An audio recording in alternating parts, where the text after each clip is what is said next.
પણ પ્રેમ ભાવ છે ને, પ્રેમ ને વાચા હોત તો જગત જોગી બની જાત, હલકી ને હિમાલય જાત, પછી ભગવા ફેરી ભૂદરા. પ્રેમ છે ને એ એક અઢેક્ષણ નો મંત્ર છે રામ. પ્રેમ પ્રેમ હોય ત્યાં બાપુ પરમેશ્વરને પ્રગટ થવું પડ્યું છે. હજારો જગ્યાના દાખલા તમે લઈ લ્યો. અને 35 વર્ષથી ખરેખર આવા ભગીરથ કાર્ય કરો છો, તમને દિલથી સલામ કર્યું છું ભાઈ. અને એમાં આ યુવક મંડળને મેં જોયું ને, આ બધા ટી શર્ટ ઉપર લખ્યું એટલે મને એમ થયું આ બધા એક યુવક મંડળ છે આ. પણ આ બેઠા છો ને એના ઉપરથી જ એવી લાગે છે કે તમારી એકતા છે ને મિત્રો બાપુ, આવીને આવી એકતા રાખજો. બસ મજા એ છે, બાકી વાતમાં કાંઈ છે નહીં. અને હું તો ગણપતિ દાદાને કહેતો જઈશ કે આ ધરતી ને આકાશ ને ત્યાં હું ત્યાં ગામ કરતું જરાક ધ્યાન કરતો રહેજે. એકતાની જ મજા છે. એક કાળમીટ પાણો હોય એની માથે સીણી રાખી અને હથોડાના ઘા કરો ને બાપુ, કાળમીટ પાણો તૂટે નહીં. અને ઈમાં બાપુ પછી બહુ મહેનત કરીને જયારે એને તિરાડ પડે ને પછી એમાં માટી ભેગી થાય. એ તિરાડમાં માટી ભેગી થાય ને પછી લાપડું માલપા ઉગે. લાપડું ઓળખતા હોય તો ઠીક છે, ને કે માથાના વાળ જેવું ઘાસ આવે. જે કાળો પથ્થર હોય ને એક સીણીને ને ઘણને નો હારતો હોય એમાં બાપુ માથાના વાળ જેવા ખડ ઉગે. ક્યારે? તિરાડ પડે ત્યારે. એમ તિરાડ ન પડે એનું ધ્યાન રાખજો. બધા બુદ્ધિશાળી ન હોય, બધા પૈસાદાર ન હોય, બધા રૂપાળા ન હોય, બધા આવડત વાળા ન હોય, નિભાવી લેવાય. બસ મજા એની છે. બસ એકતા છે ને એ જ મોટી વાત છે. બાકી ઈશ્વર બાપા કીડીને કણ, હાથીને મણ બધાને આપે જ છે. એમાં આપણે ક્યાં મોટી મોટી કરવાની જરૂર હતી. મેં આને આપ્યું. અમુક માવતરે કહેતા હોય છોકરાના, મેં મકાન બનાવી દીધું, મેં ટ્રેક્ટર લઈ દીધું, મેં જાવ તાર લેતા જાજો ને બીજા વાપરશે. અરે મારા રામ કાંઈ છે નહીં. આનંદ કરો, મોજ કરો, હળવા ફૂલ. કોઈની માથે વજન છે નહીં, બધા લઈ લઈને ફરે. કોની માથે વજન છે? અરે હું યાની વાત કરું, તમને ઈશ્વરે 5 તત્વનો દેહ આપ્યો. તમને ખબર કેમ પડે 5 તત્વનો દેહ છે? કેવી રીતે ખબર પડે? મીરાએ કીધું આત્માને ઓળખ્યા વિના લક્ષ 84 નહીં મટે, તમારી ભ્રમણા ભાંગ્યા વિના ભવના ફેરા નહીં મટે. આ ઓળખો કેવી રીતે? બધાએ સોંટ્યા છે ભક્તિ કરો, પણ કેવી રીતે કરવી? ઊંધા માથે થવું કેમ કરવી એ તો કોઈ કહેતું જ નથી.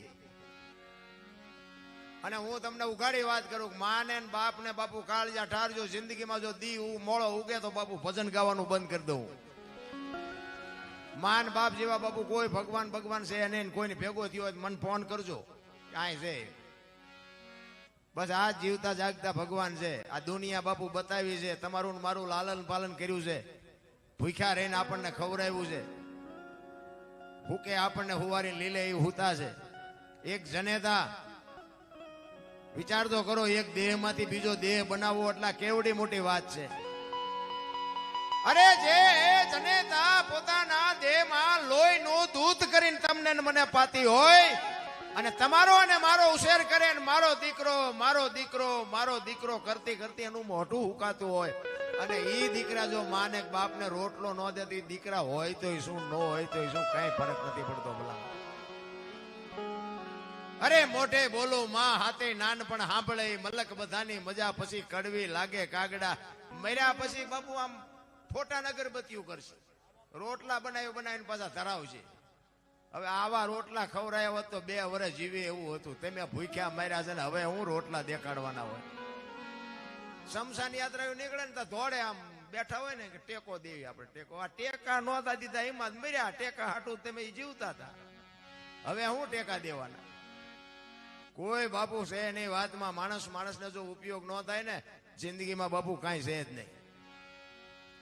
હમણાં કવિરાજે આ ગ ની વાત કરી ને એમાં એક શબ્દ બાપુ વિચારવા જેવો આવ્યો કે ગુરુનું ન માને એને શું કહેવાય? ગધેડો. એટલે આમાં મારા જેવા તમારા જેવા ન માનતા હોય એનું નામ દઈને ન લેવાય, કારણ કે આ બધું લાઈવ હાલતું હોય, હવે ફોન આવે એટલે અહીંયા ગધેડો જ મુકાય. બહુ સમજવાની જરૂર છે. આ પોઈન્ટ વાળી વાત હોય અમુક, કારણ કે અમુક છે ને અમુક છે બોલા. અને આ મોબાઈલ આવ્યા પછી દી ઉઠ્યો છે. અમારે તો બહુ લગામ રાખવી પડે. આ ભજનમાં છે ને કોઈ સમજતું નથી એટલે હેલું જાય. મેલ કેટલાય ખોટું ગાય છે. જેટલાય ભજન હોય મીરાબાઈ નું નરસિંહ મહેતાનું નામ લે, જેઠીરામનું હોય દાસી જીવનનું લે, એમાં કોઈને ખબર જ નથી પડતી. માથા હલાવે ભારે ભજન ગાયા અને અમે બોલવી છે ને સોખે સોખું છે તરત કઈક વાંધો પડે. ભૂલ તો જીવતા ને થાય મરેલા ની.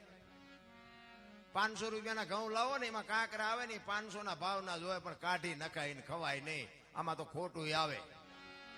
કહેવાનો મારો મિનિંગ એ છે કે બાપુ માણસને જો નડવા માંડે, જાનવર પૂજાય છે, જાનવર હળદીના ઘાટ ઉપર રાણા પ્રતાપનો ઘોડો પૂજાય છે, સતાધારમાં પાડો પૂજાય, જમરાળામાં ભેંસ પૂજાય, કચ્છમાં દાદા મેકરણનો કૂતરો ને ગધેડો પૂજાય. બાપુ આપણું જો પાડોશી સારું ન બોલતું હોય તો શું જીવીને કરવાનું ભલામણ? હે જાનવર ને બાપુ મહાપુરુષોના છેડા અડી જાય અને એક ગધેડાને તમે માનતા કરો ને તમારા કામ થઈ જાય તો બાપુ આ મહાપુરુષોની ભૂમિ છે. કાયા જની કુબડી પડસન જેના પ્રાણ, સંત ને સુરા નિપજાવતી હોરઠ રતન ની કાંડ છે. બાપુ આ કચ્છ કાઠિયાવાડ સૌરાષ્ટ્રની ધરતી છે ને, કાંઈક મહાપુરુષો થઈ ગયા. એના તમે નામ લ્યો ને તો બાપુ તમારું ચાર્જિંગ થઈ જાય. હામે અમારા માતાજી છે એ બેઠા છે, તમે કદાચ નહીં ઓળખતા હોય એની થોડીક ઓળખાણ આપી દઉં. અમારા સુરેન્દ્રનગર જિલ્લાના વઢવાણ તાલુકાનું ખારવા ગામના સામે બેઠા છે હીરામાં માતાજી છે. આ કેસરી કપડા પહેરીને બેઠા. બાપુ એને અનાજ નથી લીધું એના જીવનમાં. તમને સાચું લાગતું હોય ન લાગતું હોય, આ સામે બેઠા છે એનું વાત કરું છું. અનાજ નહીં લેવાનું. તમે અહીંયા જાઓ ને એને 5-25 રૂપિયા મૂકો તો રૂપિયા નહીં લેવાના. તમે વિચાર કરો અત્યારે કોણ કે અમારે રૂપિયા નથી જોતા એવું કે કોણ? અને અહીંયા નાનું એવું ઘર છે, અહીંયા તમે કદાચ 25 જણા ગયા હોય ને તો બાપુ ઈ ખાતા વગર તમને આવવા ન દે. અને એકલા જ રહેશે પાછા. નકર આપણને એમ થાય કોઈક બીજા કામ કરતા હોય છે ને પૈસા આવતા હોય છે. આ કયું ભજન છે મારા રામ? નક્કી થાય છે કાંઈ? આ તમારી મારી સામે પ્રત્યેક જીવતી જાગતી મૂર્તિ બેઠી. વાણી કહે છે કે અન્ન સમયના ઔષધિ પરણા જનના સમો ન જાપ. અન્ન સમય ઔષધિ ને અન્ન વગર જો જીવી ન શકતા, આ તમારી સામે બેઠા આ જીવે. સંતોને હજી આપણે સમજીએ કે નથી. એટલા જ માટે મહાપુરુષોને લખવું પડે. નથી મફતમાં મળતા જેના મૂલ ચૂકવવા પડતા. બાપુ એને કઈક એવા મૂલ ચૂકવાય છે તઈ મારા રામ આ દુનિયા એને માને છે. આપણે લઈને કોકના બૂસ મારી દેવા છે તો આપણને ઓળખે કોણ? અરે મારા રામ, હું તો એમ કઉ છું કે પડ્યો હોય ને એને ઉભો ન કરો તો કઈ નહીં, પણ ઉભો હોય ને ધક્કા મારીને પાડો નહીં ને તોય મારો નાથ નોંધ કરે. ભલા એક સુરદાસ હતો ને, સુરદાસ હાથમાં દીવો લઈને હાલો જતો. કોક ડાયો માણા સામે મળ્યો. એ કહેલા તું તો સુરદાસ નથી? તો કે હા. દેખાય છે કે ના? દેખાતું નથી. કે દેખાતું નથી તો શું આ તું દીવો લઈને રખડે? ઈ કે આ ભાળે મારી ન ભટકાય તેમાં દીવો રાખ્યો છે. હું નથી ભાળતો પણ આંખું વાળા મારી યાર ભટકે મને પાડે છે. એટલે દીવો હોય તો મને પસાડે તો નહીં? નથી લાગતું? આપણે કઈક વ્યામમાં ફરીએ છીએ. કાંઈ બાપુ વ્યામ રાખવાની જરૂર. મેં મારી તમને વાત કરી દઉં કે મેં 20 વર્ષ 25 વર્ષ ખટારો હાંક્યો. ખટારાનો ડ્રાઈવર તો 19 કોમ નો કહેવાય. એને પાણી પાક્યો હોય. આ તમે બધા હેઠે બેઠા છો ના અમને ઉપર આપ્યા છે. બાપુ આ શેડો જ્યો હેડ્યો નક્કી થાય છે તમને કઈ? બાપુ આ જ ખૂબી છે. પણ ખટારાનો ડ્રાઈવર હિન્દુસ્તાન આખું રખડી આવ્યું છે. એકે રાજ્ય મારું જોયા વગરનું બાકી નથી. પણ કોઈ એમ કે દરબારે દારૂ પીધો તો પરમાટી ખાધી દીધી 5 લાખની શરત મારીને આવજો બાપુ, મારા દેહમાં ડામ દઈ દઉં. એમ મારું કુળ કયું, મારું ખાનદાન કયું, મારા મા બાપ કોણ? આનો પાવર ન હોય તો મરી જવાય. પોતાના કુળની પોતાને બાપુ ખુમારી હોવી જોઈએ. પોતાના સમાજની પોતાને ખુમારી હોવી જોઈએ. એનું નામ જ જીવન છે. તમે રાતે 2 વાગે તમારા ઘરે આવો ને તમારી શેરીનું કૂતરું પૂંછડી જો તમને જોઈ ન પટપટાવે તો મરી જવાય. કૂતરું નથી ઓળખતું. દુનિયા શું ઓળખે ભલા માણસ ને? કૂતરું ન ઓળખે. આપણી શેરીનું કૂતરું આપણે પગનો અવાજ થાય ને કૂતરું જાગી તો જાય, ફૂતું હોય તો જાગી જાય. એ આમ નજર કરે તો એને ખબર પડે કે આ તો ઓલો લુખે છે, આને જ્યાં ભટકું રોટલો કોઈ દે નાખ્યો ને. કે આપણું કૂતરું આયા બાપુ સાતી સુધી ઊભું ન થાય. મારો ધણી આવ્યો, મારો ધણી આવ્યો. કૂતરાને ખબર પડે આને કોઈ દી કાંઈ લાંબો હાથ નથી કર્યો. શું પૂંછડી પટપટે? પ્રેમની જરૂર છે. કહેવાનો મારો અર્થ એ છે. બાકી તો બાપુ આપણે ખવડાવી છે જીવે છે વેમમાં રહેતા નહીં. તમે 84 લાખ યોની છે એમાં કે બધા કે કોઈને બાપુ પૈસાની માયાની જરૂર હોય તો મને કયો. કૂતરા કાગડા ભેંસું ભૂંડા કોઈ જનાવર કોઈ પણ પાણી નાખે ધરતીના કોઈ જીવ છે એને પૈસા માયાની કોઈને જરૂર હોય તો મને કહો. આ પૈસા ને માયા હાટું બસોડા ભરતું હોય માણા એક જ, અને કોઈ જીવ ભૂખ્યો રહેતો હોય મને કહો, માણાનું ભરાતું હોય મને કહો. ભરાય જ માણાનું? હજી આમ કરી લો, હજી આમ કરી, ત્યાં પડાઈ ગયો ફૂટી જાય, લો ગયા. એટલે મહાપુરુષો કીધું, એક ઘડી આધી મેં પુણ્યા તુલસી સંગત સાધકી કટે ખોટી અપરાધ. 24 કલાકમાં કાંઈક કરજો મારા રામ, ઈ જ તમારી મારી ભેળું આવવાનું છે. બાકી જે હરી કાંઈ છે નહીં. મહાપુરુષો વાણીમાં ભજન છે ને, ભજન બાબુ એમને સમજાય વાત નથી. મને બોલતા આવડતું જ નહોતું. આવા ચારણોએ માથે હાથ મૂક્યો, કંઈક સંતોની કૃપા તે થોડુંક બોલી કહી છે. પણ પહેલા તો હું ભજન જ ગાતો હતો. એક જગ્યાએ અમે ભજનમાં ગયા હતા ને, તે હું ભજન ગાતો હતો. વારું મારા વીરા રે સંગ નો કરીએ નીચનો, એક જઠીરામ બાપુની રચના છે. તો હું ગાતો હતો, એમાં એક ભાઈ પૈસા નાખવા આવ્યા. એટલે આ જોલીભાઈ જેવો મારો એક ગામનો મિત્ર હતો, મારી બાજુમાં બેઠો હતો. એને મને કીધું, મને કે બાપુ આ બનેલી હકીકત જો, આ કોઈ જોક્સ બોક્સ નથી. મને કે બાપુ આ કોઈ દી જિંદગીમાં પૈસા નાખે નહીં, પણ આજ ગમે એમ હોય પૈસા નાખે. મેં કીધું ભાઈ બંધ કરવાનું કહેતો હોય તો આપણે બંધ કરી દઈએ, આપણે ક્યાં ગાવા? કે ના, તમે ગાઓ. ઘડીક જોતા બીજી વાર પૈસા નાખવા આવ્યો. પછી અમારો રાઉન્ડ પૂરો થયો, અમે બહાર ગયા, એ અમારી વાય આવ્યા. એટલે મારા મિત્રએ પૂછ્યું કે તું જિંદગીમાં કોઈ દી પૈસા નો નાખ ને તું આજ કેમ પૈસા નાખતો? એ કે નાખવું જ તે ને, મને મોજ આવી. કે બાપુ કે મારા દુશ્મનને ગાળ્યું દેતા હતા કે મને મજા આવી. એટલે મેં કીધું ભાઈ હું ભજન ગાતો તો ગાળ્યું નથી બોલ્યો. કે મને કે બોલતા હતા તમે ગાળ્યું 100% બોલ્યા છે. મને સારું ઘડીક તો શંકા જાય કે મારું કઈ બોલાઈ ગયું મારાથી શું. પણ મેં કીધું તું કઈ ખુલાસો તો કઈ. એ મને કે તમે નહોતા કહેતા કે વારું મારા વીરા રે સગનો કોળી નીચનો. મેં કહ્યું સગનો કોળી નીચનો નહીં, સંગ નો કરીએ નીચનો. આ નોકા પાડ તું અમારા વહા ભંગવી નાખી. એટલે પછી મેં કહ્યું આ ભજન તો ઉપર થઈને જાય છે. મેં કહ્યું આ બોલવાનું ચાલુ કરો ને કે ભજન તો કોઈક દીક માર ખવડાવશે.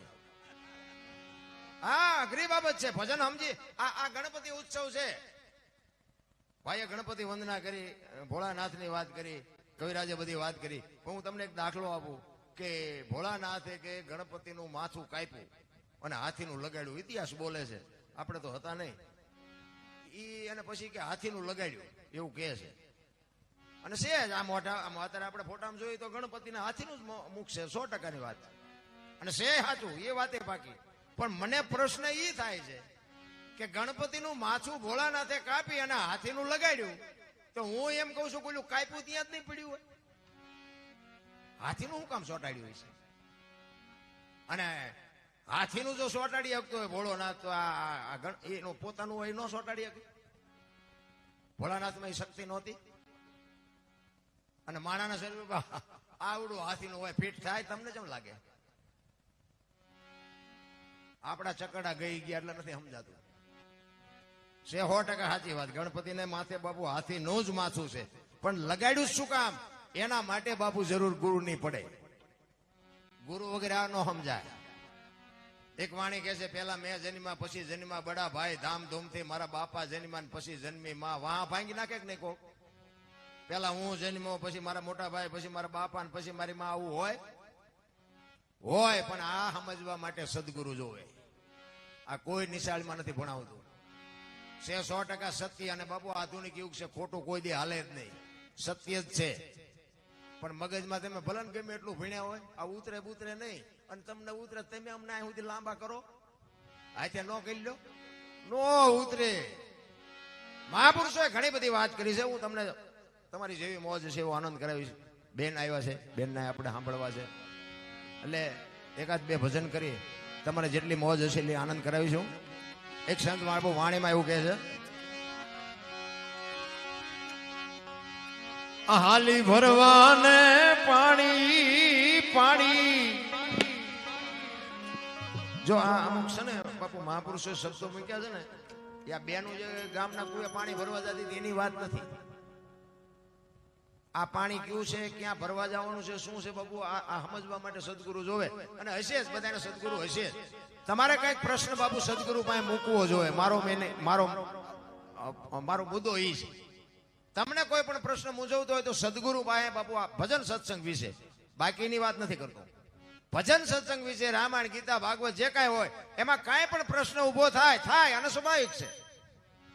પણ આની માટે બાપુ સદગુરુ પાસે તમે પ્રશ્ન મૂકો. આપણે દુકાને જઈએ તો આપણે શેઠ બેઠા હોય આપણે એમ તો કેવું જોઈએ ને કે 2 કિલો ખાંડ જોખી દે. એને અહીંયા બાપુ 18 વસ્તુ છે. તમે હા સુધી દુકાન પાસે ઉભા રહ્યો એને કેમ ખબર પડે કે આ શું લેવા આવ્યો છે? બોલવું આપણે પડે કે મને 2 કિલો ખાંડ આપો, 5 કિલો તેલ આપો, 5 કિલો ગોળ આપો. એમ સદગુરુ પાસે માગણી આપણી હોવી જોઈએ. એટલે વાળા કે દ્વારકા જવું છે, સોમનાથ વાળા કે પાવાગઢ જવું, તો સાચું ચા છે અહીંયા કોઈ ગોતતું નથી. અરે મારા રામ, તમે જોવો તો ખરા દુનિયામાં હાલ્યું. ઓલો દૂધ વાળો આપણા ઘરે દૂધ દેવા આવે ને એ બિચારો ઉધારે આપે તો એને ગગલાવે, પાણી નાખીને લાવો છો ને ઓછું લાવો છો ને. ઓલા દારૂ વેસે અહીંયા રોકડે જ દે ને કોઈ પૂછતું જ નથી પાણી નાખ્યું છે શું નાખ્યું છે. એ કે જે હોય પણ દે ભલા પણ મારી નાડ્યું તૂટે. બોલો આપણને એમ થાય દારૂની આટલી કિંમત ને દૂધની કિંમત નહીં. અને દારૂ ઉધારે આપ્યો હોય ત્યાં એનું ઉઘરાણું પાકે ખરું? પેલા લે પછી આપે. દૂધ વાળો 8 દી 15 દી મહિનો બાકી રાખે તો એને કકલાવે. બોલો ચોખ્ખું ઘી લઈને બજારમાં વેચવા નીકળો ને, ચોખ્ખું ઘી છે નહીં ખપે. તમારે અખતરો કરવો જ કરજો. દારૂ પીપળા ખૂટી રહે. જો આ ખોટું જ હાલ્યું છે. તમારે ત્યાં ગમે એમ હોય, અમારે અહીંયા તમે જોવો ને બધું પી ગયા, પૂરું થઈ ગયું. આ કરાય નહીં. કરતા હોય તો કરજો, કઈ હું બંધ કરાવવા આવ્યો એવું કઈ છે નહીં. તમે કઈ વેમમાં ન રહેતા, પણ આ ધંધો કરાય નહીં. હા ઘણા ને એવું થતું હોય કે અમે પીવી જ્યાં તારા બાપના પૈસા છે એટલે તમે તારા મારા પૈસા છે નહીં. એ તો તમને જેથી આ ટાંટિયા નહીં હાલે તેથી આપણા શબ્દો યાદ આવશે. હા હું તો સત્ય કહું છું. અને એવા કાંઈક ઘર બરબાદ થઈ ગયા છે. તમારે જોવા હોય તો હાલો મારી ભેગા, હું તમને દેખાડું.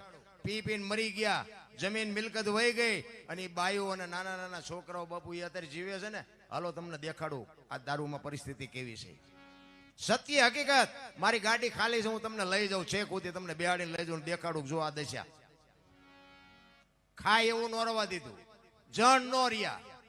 હવે આ બાયુને ના છોકરાઓને બાપુ કરવાનું શું? આ દુનિયા, આ મોંઘવારી, આ ભણાવવાના, આ બધું લાવવાનું મૂકવાનું, વ્યવહાર હગા વાલા કેમ કરતી છે બાયુ? પૈસા દઈને જ આ કર્યું છે ને ઊભું. ઠીક છે શરીર દુર્બળ હોય, બીમારી હોય, રોગ હોય, એ તકલીફ એક વાત જુદી છે. બાકી હાથે કરીને આવા ઊભા હું કામ કરવા જો? ખોટા વજન લઈ લઈને ફરે છે. એક ભાઈ હાલીને જાત્રા કરવા જતા હતા, ખાટલો ભેગો લઈ ગયા. હાલીને જતા હતા, ખાટલો લીધો. કોકે પૂછ્યું એ કે ખાટલો? એ કે મને નીચે નીંદર નો આવે. 100 કલાક હુવે ને 18 કલાક ઉપાડે. તમે જોવો તો ખરા, અમુક માણસ 100 કલાક હુવાનું ને 18 કલાક ઉપાડવાનું. આપણને એવું નથી લાગતું ખાવી 2 રોટલી ને 18 કલાક નું ઉપાડતા હોય એવું નથી લાગતું? માપે હાલો રામ, કઈ છે નહીં વાતમાં. મેં હમણાં કીધું ને, હું ખટારો હાંકતો તારે તોફાની બહુ હતો. ઝઘડામાં બહુ કર્યા, મારવાનું કૂટવાનું આ તે. અને નકરા માર્યા છે એવું નથી, મેં મારે એટલો ખાતો. હા આપણે આ તમને કોકને મારું થાય થોડો મને મુકાવે કોઈ. એટલે મારે ખાતો છે. કોકના પૈસા કોક નો કાઢતું હોય ને તો મારી પાસે આવે કે આ પૈસા નથી કાઢી દેતો, તમે કંઈક કરો ને. હું એમ કહું મને કેટલા દેવાના? આવા કંટ્રાટ રાખતો. અને સમયનું પરિવર્તન થયું તો અત્યારે મારા બૂસ માર્યા. બોલો મને એક સંતે કીધેલું, અને હકીકત ની બનેલી વાત. મને એક સંતે એવી વાત કરેલી, મને કે દરબાર તમે પૈસા કોઈ ન આપતા. મેં કહ્યું કેમ? મને કે તમે દેશો પૈસા નહીં આવે. મેં કહ્યું એવું હોય થોડું, બધા આખી જગત ખોટી છે એમ કેમ કેવું? એ કે તો દેજો, હું તો તમને ખાલી વાત. જો આ સંતની ટકોરની વાત કરું છું. એટલે મને એમ થયું મેં મારું બધું અત્યારે સમય એવો સારા લઈને કોઈ દેતા નથી. વાત સાચી છે, પણ બાપુએ કીધું કે કોઈને દેતા નહીં, સારું બધા ખોટા છે તો આપણે કેમ વિચારવું? છતાંય મને એમ થયું ભલે થોડા ઘણા કદાચ જાવ હોય તો જાય, પણ આપણે અખતરો કરવો. 7 જણાને આપ્યા ને બાપુ હાથે બૂસ માર્યા. બોલો એ કઈ હારો ન જડ્યો ને કે આપણને આટલી ખબર પડ્યા પછી નક્કી કરીને આપ્યા હોય ને કે આ માણસ હારો છે એને દે, તોય નથી આપતા. હવે આપણે કોકના કઢવતા થાય, આપણા બૂસ માર્યા. બોલો શું કરવું? સમયની હારે હાલો બસ. આપણો સમય હતો ને તારે બાપુ આપણે કોકના ધોકાય માર્યા ને બધું કર્યું. સમય વી ગયો. હવે અત્યારે ઝઘડા કરવાનો સમય જ નથી. આ રામાયણ છે ને, રામાયણ ને મહાભારત છે ને, મહાપુરુષોએ જ બનાવ્યા છે. પણ આપણને કેળો આપ્યો છે બેયમાં. દીકરા કેવા હોય, ભાઈ કેવા હોય, મા બાપ કેવા હોય, દીકરી કેવી હોય, મા કેવી હોય, પત્ની કેવી હોય, આ જોવું હોય કે રામાયણમાં જોવો, અને રડેલું ન ખાવું હોય મહાભારતમાં જોવો. આપણને બે ગ્રંથો સલાહ કરે છે, સૂચન કરે છે. તમે જો હસ્તિનાપુરની ગાદી અને માયા હાટું ની ગાદી મેળવવા હાટું ધંધે લાગ્યા, ધંધે ખુરદો કાઢી નાખ્યો. તમે જોવો અને રામાયણમાં તમે જો રામચંદ્ર પરમાત્મા જયારે વનમાં જાય, લક્ષ્મણને કહે છે, લખન હું 14 વર્ષ કાલ પૂરા થઈ જાય ને આવતો રહીશ, બાપનું ધ્યાન રાખજે, માનું ધ્યાન રાખજે, પ્રજાનું ધ્યાન રાખજે. અને લક્ષ્મણ કહે છે કે મોટા ભાઈ, તમે મોટા છો, મર્યાદાનો ભંગ થતો હોય તો માફ કરજો, પણ તમે મારા બાપ છો ને માં સીતા છે એ મારી માં છે, મારા મા બાપ વનમાં જતા હોય તો અયોધ્યાનું રાજ જેને જોઈને મુબારક. નોખી નોખી માયુના છોકરા હતા. જો ભાઈ નો પ્રેમ, હું તો એમ કહું કે આ બધે કથાયું ને ભજન ને ધૂન ને માંડવા ને પ્રતિષ્ઠાન આટલું બધું ધર્મ છે, આખી દુનિયામાં ભક્તિ છે, તો બગાડ કા નથી અટકતો? આવા માંડવા તો ગામો ગામ નાખે છે, તો બગાડ તો અટકવો જોઈએ ને. આ ખોટું છે એવું તો આપણે કહેવાય નહીં, તો બગાડ કેમ નથી અટકતો? એક રામાયણ હોય, રામાયણ તમે આ રામકથા બેહારી હોય, આખું ગામ બહેનો ભાઈઓ બધા સાંભળતા હોય. આ કથાનો મતલબ શું? વાત તો એક ની એક જ હોય. દશરથ રાજા 4 દીકરા, રામ વનમાં ગયા, સીતાજીને રાવણ લઈ ગયો, હનુમાનજી ખબર આપી, રામે રાવણને માર્યો ને આવ્યા પાછા. વાત તો આની આ જ છે ને. શું સાંભળીને કામ છે? પણ એવું નથી. તમે રામાયણ સાંભળતા હોય અને વક્તા કોઈ બાપુ વાત કરતો હોય કે ભરતનો અને રામનો પ્રસંગ આવે, અને જો આપણા ભાઈ ભાઈનો વિખવાદ હોય, પ્રસંગ સાંભળ્યા પછી જો બાપુ વિખવાદ મટે નહીં તો સાંભળી લેજો, કથા સાંભળી જ નથી તમે. કથા સાંભળ્યા પછી એક બાપ દીકરાનો વિખવાદ જો ન મટે, હાઉ વહુનો વિખવાદ ન મટે, ભાઈ ભાઈનો વિખવાદ ન મટે તો બાપુ કથાનો કોઈ મતલબ નથી રાખતો. બાકી તો એમ નામ જેમ આવ્યા એમ નામ જાઓ તો પછી કથામાં ફાયદો આ મંડપ વાળાને, સાઉન્ડ વાળાને, કલાકારને, સાજિંદાને. તમારે શું? તમારા ખિસ્સા ખાલી થાય. પછી એમ કે એમ તો આવડી મોટી કથા કરી, પણ તારા ઘરે તો જો શું કથા બેહારીને કરવાનું. કથામાં આપણે જઈએ છીએ પણ આપણામાં કથા નથી આવતી, એ ડખા છે. કાંઈક આપણામાં ઉતરવું છે. એક બેન હતા ને, એના ઘરવાળાને ક્યાંય બાજુના ગામમાં કથા બેઠી કે સાંભળવા જવું, એનો ઘરવાળો કે ભાઈ જાને હા સુધી નિરાયત મારે ગયા. બેન હાજે આવ્યા, ઘરવાળો કે કથા સાંભળવા ગઈ હતી કે હા. શું બાપુ વાંચતા હતા? એ કે માંડવા માંડવા માંડવા, કેટલા બધા માંડવા. કે પણ બાપુ હું વાંચતા હતી? તો કે કેટલું બધું રાંધેલું ને કેવડા કેવડા તેપેલા ને કેટલું માણા ખાય.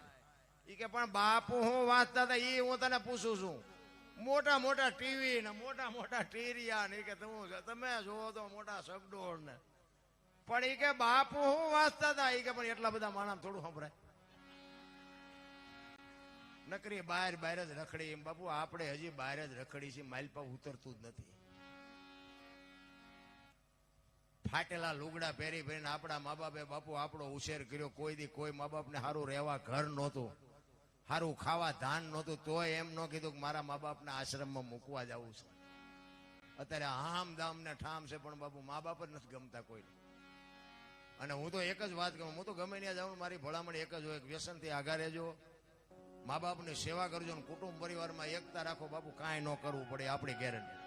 હું નથી કહેતો કે તમે કથા એવું કરો, માંડવા કરતા હોય કરજો, એમાં મારી ના નથી. પણ આ વસ્તુ જો તમે નહીં કરો ને તો તમારી કથા ભોગ ને મંદિરે ભોગ ને બધું ભોગ, કાંઈ નહીં વળે.